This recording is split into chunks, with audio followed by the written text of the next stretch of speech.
Welcome back, friends. We're talking about what may be the most unknown and most powerful health-promoting substance in the body. It's one most folks haven't heard of unless you've been listening to this program. That's what I like to do on this program is talk about things that most people haven't heard of.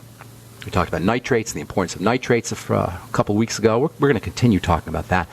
But we've taken a little digression, as we do on the bright side, talking about short-chain fatty acids, SCFAs. Most people haven't heard of this stuff, but it's hard to find a compound in the body that's made in the body that's less toxic and has more benefits for health and the prevention of disease, the most horrible diseases, including cancer and autoimmune diseases. It's hard to find anything that's more non-toxic and more powerful when it comes to disease prevention than short-chain fatty acids, SCFAs, and especially a short-chain fatty acid called butyric acid, the active ingredient, the flavor ingredient in butter.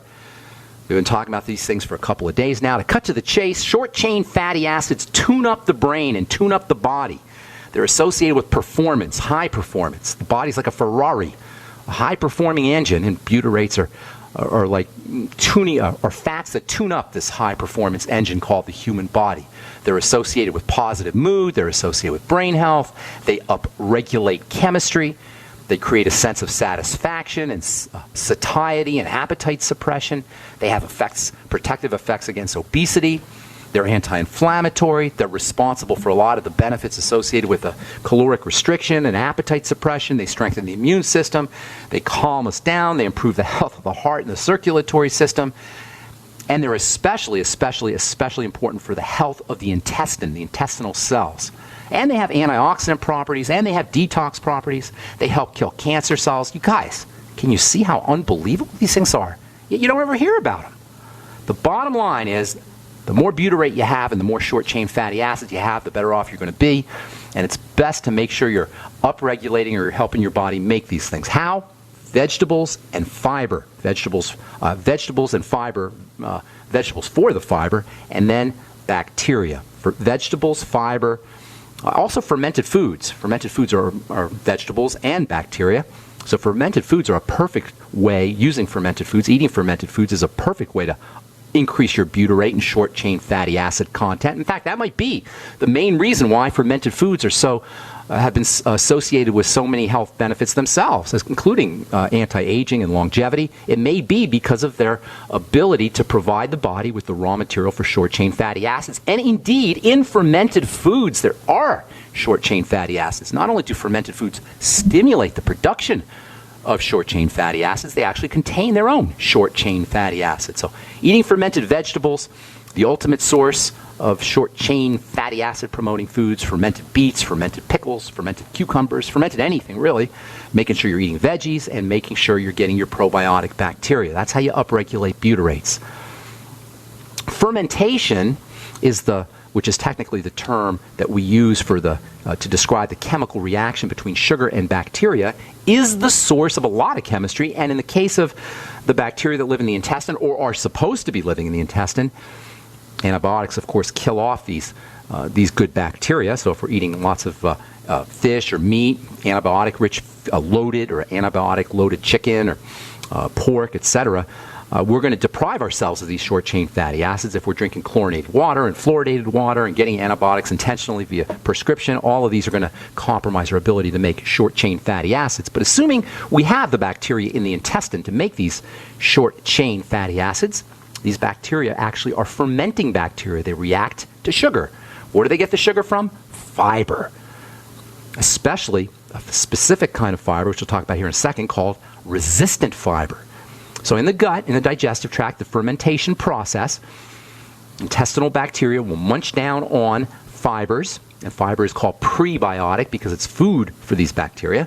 So these intestinal bacteria will munch down on fiber and then release short-chain fatty acids as a byproduct.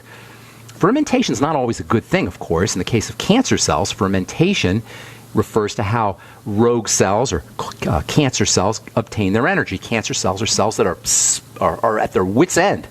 By the time you get cancer, a cancer cell is just a freaked out cell. It hasn't been able to get energy And what it's doing is it's fermenting to obtain its energy. It's eating sugar to obtain its energy. Cells would rather not eat sugar. Most cells in the body would rather not use sugar for energy. Most cells in the body would rather use fats for energy. However, over the course of time, as their ability to process fats breaks down, as sugar becomes more and more present in the body, these cells become fermenters, and that's where cancer begins.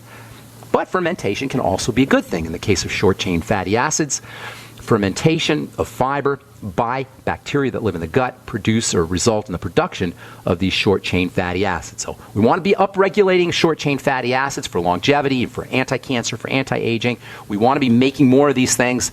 First thing to think about is fiber, fiber, fiber, more fiber. There's two main kinds of fiber. Soluble fiber dissolves in water.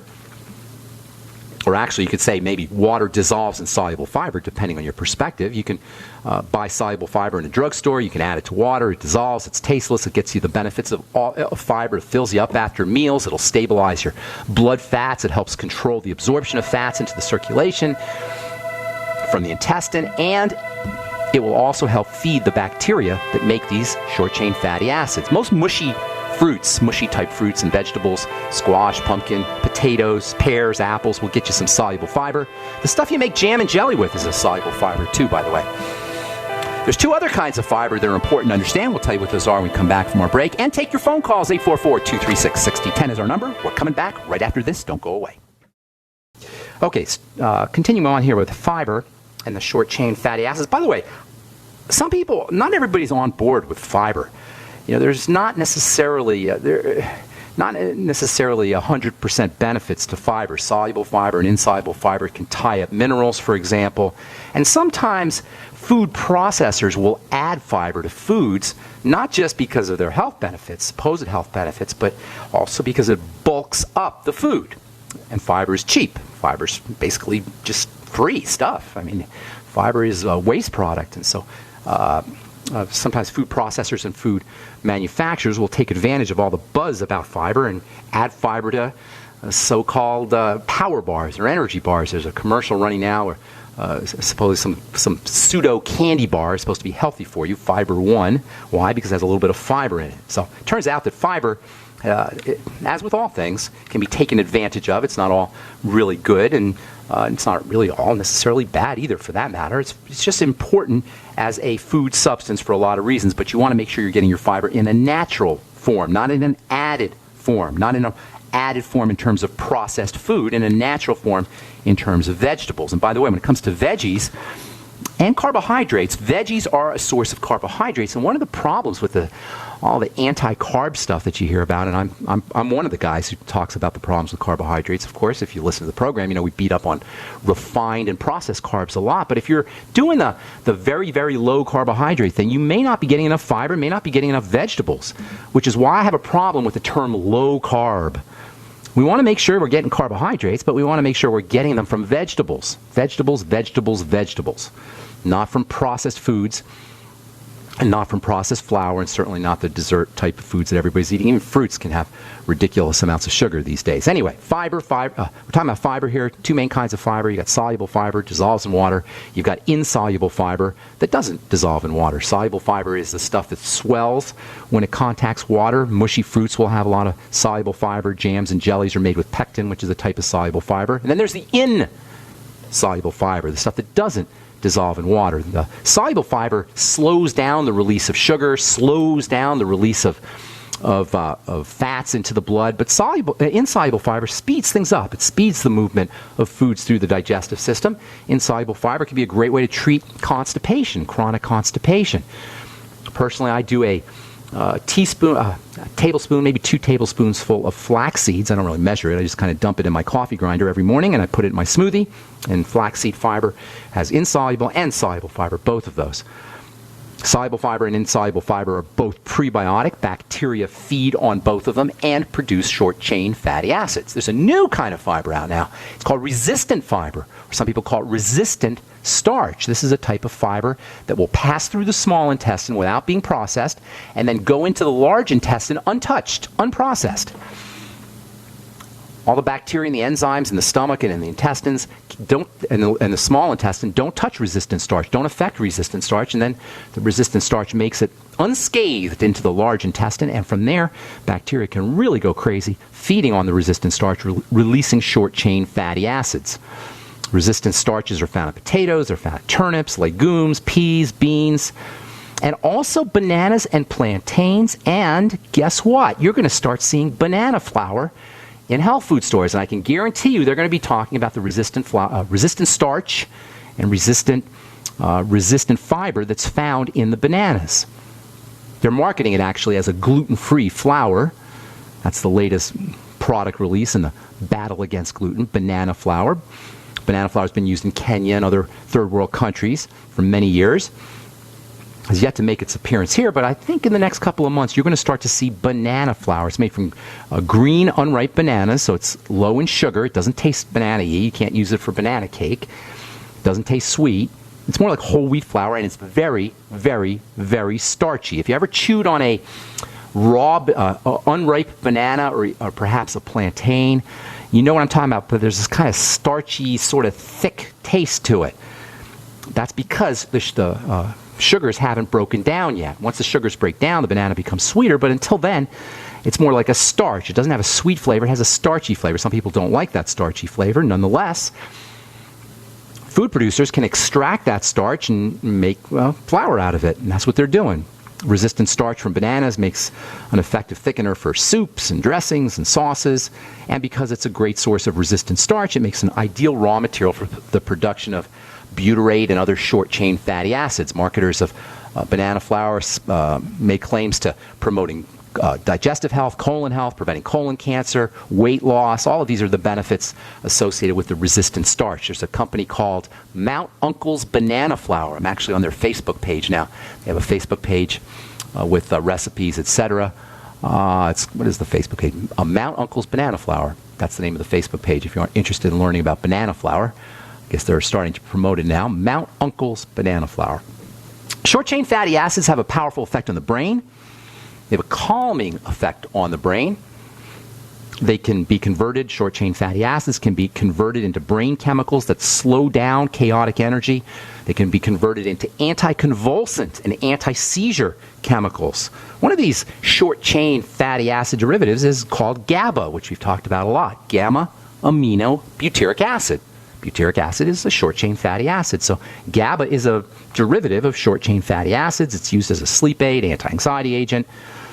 And this, by the way, this relaxant effect, this brain-calming effect associated with short-chain fatty acids that are made in the large intestine in response to via bacteria and fiber, this partially anyway explains the powerful and important relationship between the gut and the brain, the so-called gut-brain axis, which is so important for people dealing with not just seizure disorders, but also schizophrenia, autism, mental health issues in general. And via this short-chain fatty acid mechanism, we can explain the relationship between what we eat and how we think, what we eat and brain health, what we eat and brain diseases, mental health issues. So you got a few main short-chain fatty acids. Actually, there's 3 main short-chain fatty acids. They all have a calming effect on the body, but the one we've been talking about the most, and the one that has the most calming effects and the most healing effects, and the one that's been the most researched and the one we have the most data on, is something called butyric acid. So when I talk about short-chain fatty acids, I'm using butyric acid as the prime example of short-chain fatty acids, and there's other ones. There's 2 other short-chain fatty acids, and they don't have exactly the same properties, but for the most part, I'm going to use butyric acid, the short-chain fatty acid that's found in butter, as the classic example of a short-chain fatty acid. And this basically means that when we talk about the benefits of short-chain fatty acids, we're talking about the benefits of butyric acid, we're talking about upregulating butyric acid, which is, in my opinion, one of the most important of all dietary strategies. And it's something you're not going to hear about from your doctor. It's not a medical strategy, it's one we can do ourselves. All right, I'm Pharmacist Ben. There's the music, so we're going to take a break. If you're on hold, hang tight. We'll get to you when we come back. 844-236-6010 is our number. You're listening to The Bright Side on the Genesis Communication Network. We'll be back right after this.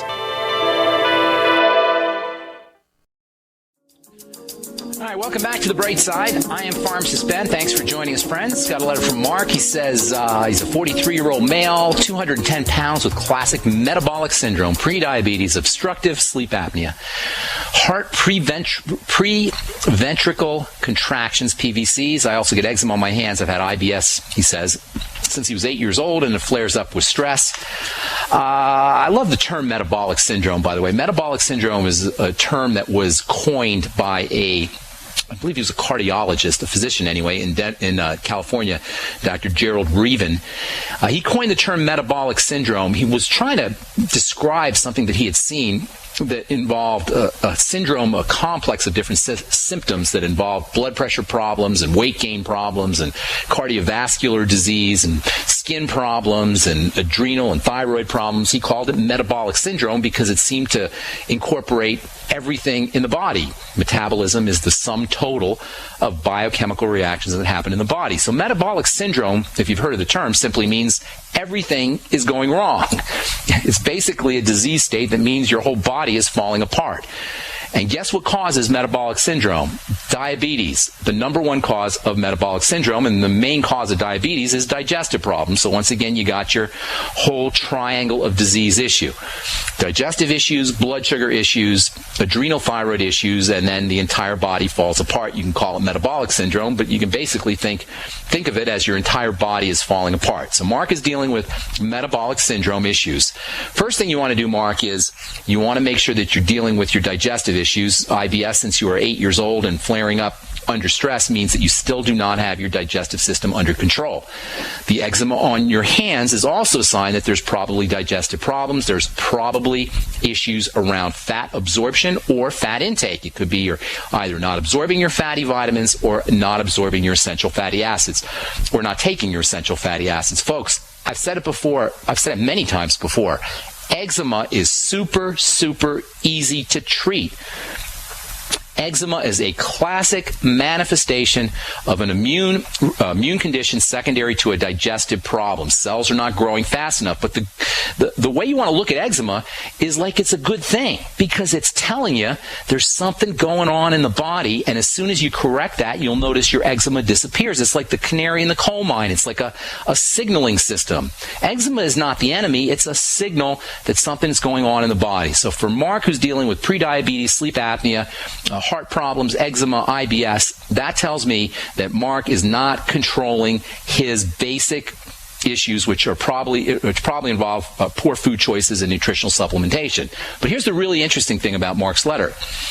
Mark says that he got himself on whey protein. You heard us talking on the radio program about whey. He says he really needs to shut down his sweet cravings. And reading from his letter, quote, "I tried an unflavored whey protein from Now Foods. They make a good product.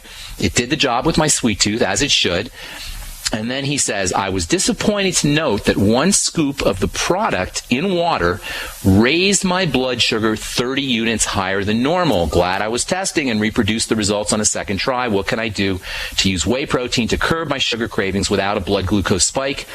Is the high glucose spike due to glycation of the branched chain amino acids? What would you recommend? Try egg powder or another whey product." Well, here's the deal. The body can only handle so much protein, and it will handle that protein effectively if it needs the amino acids, if it needs the building blocks of that protein. That means if you're working out, if you're exercising, if you're building muscle, if you're doing something that requires protein, your body will use up that protein. Now, some of it will get stored, but unfortunately, if your body doesn't need the amount of protein that you're getting, what will end up happening, especially with these things that are called the branched chain amino acids, which are super important for building muscle, if you're taking a lot of these BCAAs, these branched chain amino acids, or a lot of protein, and whey protein is a good source of the branched chain amino acids, if you're taking a lot of these things but you're not using them, the body will turn it into sugar. And yes, your blood sugar will go up. Unfortunately, after that, the blood sugar will get turned into fat. So eating more protein, or eating high amounts of protein without your body needing that protein, if you're not working out, if you're not exercising, if you're not growing, if you're not recovering from something, that whey protein will raise your blood sugar. Yes, it will get turned into fat as well. So here's what you need to do. You still want to be on the whey, and the experience in the reduction in sugar cravings is very helpful. You don't want to lose that. So a couple things that you want to do, Mark. Number one, reduce your dose of the whey protein. I'm not sure how much you're taking here. Let's see, it says 1 scoop of the product. Try half a scoop. Try a quarter scoop 4 times a day instead of 1 scoop once a day. Try to do your whey protein after you come home from a workout, after you come home from the gym. If you're not working out, get yourself on a workout program, and not just a walk around the block and not just a bike ride. Get yourself on a workout program that's requiring muscle building, that's going to force your body to build muscle. Go to the gym for a little bit. Do some push-ups for a little bit. Get yourself a pair of dumbbells and do some curls. And kinds of workouts, move your body real slowly. It'll put more stress on the muscle, and it will require more protein synthesis for repair. You'll get better use out of that whey protein. That's a really interesting point that we don't talk about a lot. If you're taking in high amounts of protein, especially building proteins like whey protein, and you're not building and you're not using that protein, you can have a spike, an increase in blood sugar, and that can ultimately put weight on you that you don't want to put on. So take your whey protein, take smaller doses of whey protein, and take your whey protein after meals, after you come home from the gym, after you do some kind of workout, after you do some kind of muscle building workout specifically. Thanks for writing, Mark. I know you had a bunch more questions, and if you're listening, I will be giving you a call in the next couple days and we'll chat. Okay, back to the phones we go. Robert in Idaho, what's going on? Hi, Ben. The good Andy Anderson said to give you a call. I'm a retired veterinarian. The question is, do you have any suggestions or recommendations regarding the sleep deprivation associated with chronic fatigue syndrome? Yes, here's my recommendation. Go to bed. No, I'm just kidding. Here's what you need to do. Number one, there's some incredible nutrients that can be helpful for relaxation. Melatonin is stupendously important. In fact, melatonin, given its benefit to toxicity ratio and its cheap price, melatonin is one of the most important supplements you could ever take.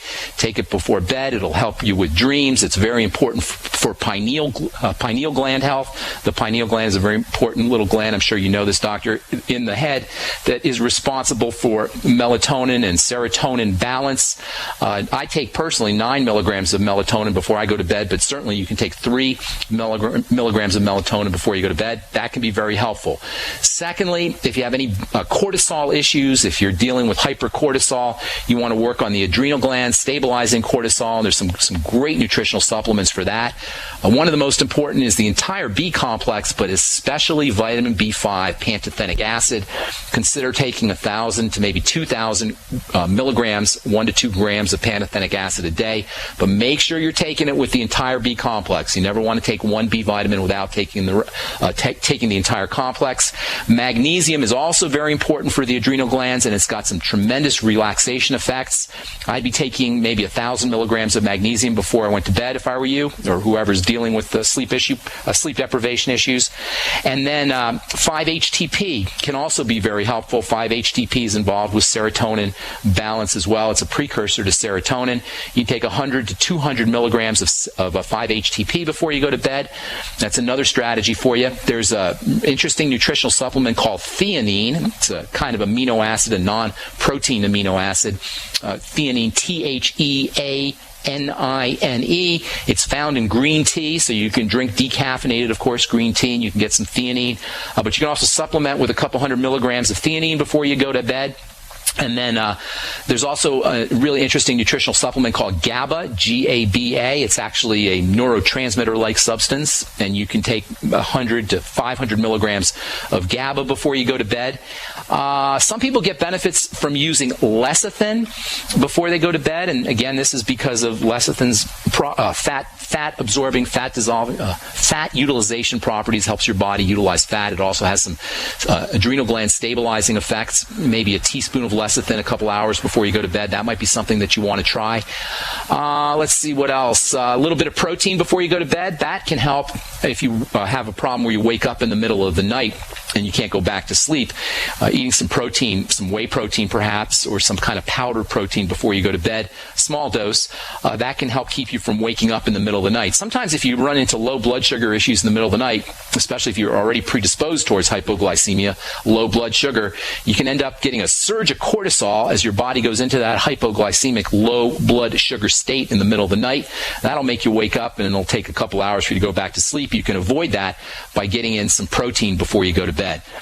Those are all neat strategies. One of my favorite strategies, though, for helping people fall asleep, for helping myself fall asleep, is slow, deep breathing techniques. And when you're doing your slow, deep breathing techniques, make sure you're watching your inhalation and your exhalation. You're paying attention to your inhalation and exhalation, and you'll get the most relaxing benefits out of your breathing techniques if you're actually paying attention to how your chest rises and falls as you breathe in and out. Okay, Doc, thanks so much for calling from Idaho. Appreciate it. Moving on. Let's take Leo in Oregon. What's up, Leo? Do we have Leo? Did we lose Leo? Hello? Leo? Hey, Leo. Hey, great show, man. I love the work you're doing. Thank you. And I almost feel guilty because it's like the best health education that's available out there for free. So, I appreciate that. I appreciate that. Thank you. It's my service. It's not just a freebie. It's my service to the world. Everybody should, in my humble opinion, we should all find what we do best and give it out to the world, contribute it to the world, and that's what I'm doing. So it helps me as much as it helps anybody else. But thanks for that. I appreciate you noticing. Thanks, Leo. How can I help you, buddy? Well, it's a great philosophy, and in turn, I'm passing it on to others. So I have a lot of questions, but the one I think I should ask today, because it's been at me for a while, and it's not as deeply health related as the other ones, but it does affect it. It has to do with recreational swimming in the pool. Okay. I mean, I go swimming, and there's one little salt pool that the gym has. They converted it to a salt pool, and it's not as hot. But sometimes I like to go do laps, and I can smell the chlorine from the parking lot. Oh yeah. Bad stuff, man. Bad stuff. I get in there, and I like the feeling invigorating after doing the exercise, but that smell of chlorine just stays on my skin for days. And well, it's worse than that, Leo. Leo, it's worse than that because it's getting into your body. It goes in through your mouth. It gets in. Some of it can get in through your skin. Yeah, chlorine is really nasty stuff. It's one of the most pro-aging elements in the entire periodic table, and it's really, really, really nasty stuff. Now, if you are a swimmer and you want to do things to prevent toxicity from chlorine, there's a couple things that you might want to think about.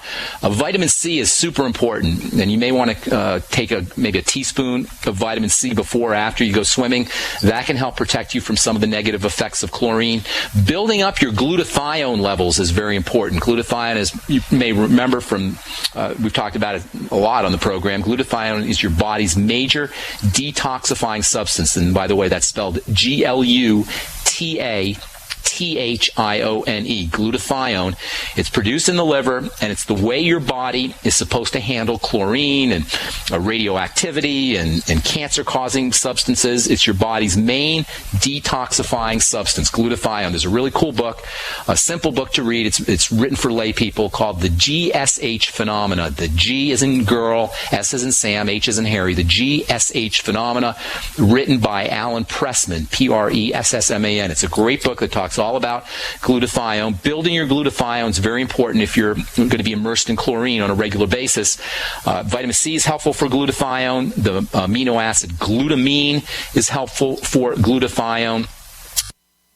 And then making sure that your liver is working appropriately. That's also important for glutathione, as is the mineral selenium, 200 to 400 mcg a day of selenium. As far as glutamine goes, by the way, try to get in at least 1 or 2 grams. I personally take 5 grams of glutamine a day. And that's before and after swimming. So those are some strategies that you might want to employ.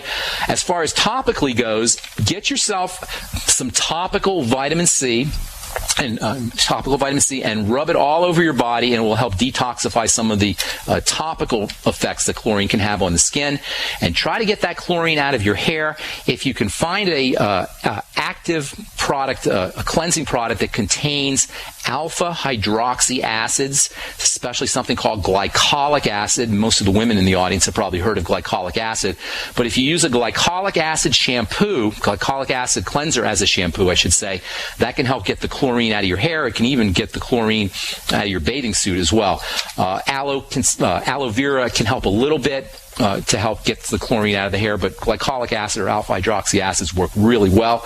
I formulated a product many years ago called Active Body Wash that's designed for the whole body, but you can actually use it as a shampoo and it'll help get chlorine out of your hair.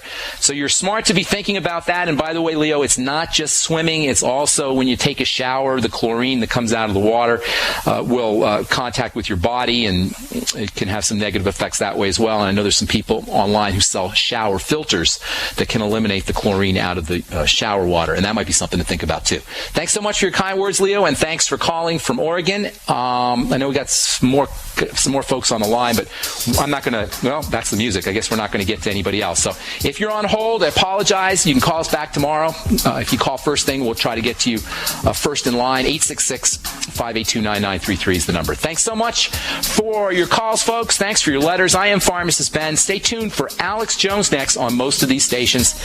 Till we talk again tomorrow, have an awesome, wonderful, beautiful day, and we will talk to you later. Bye for now.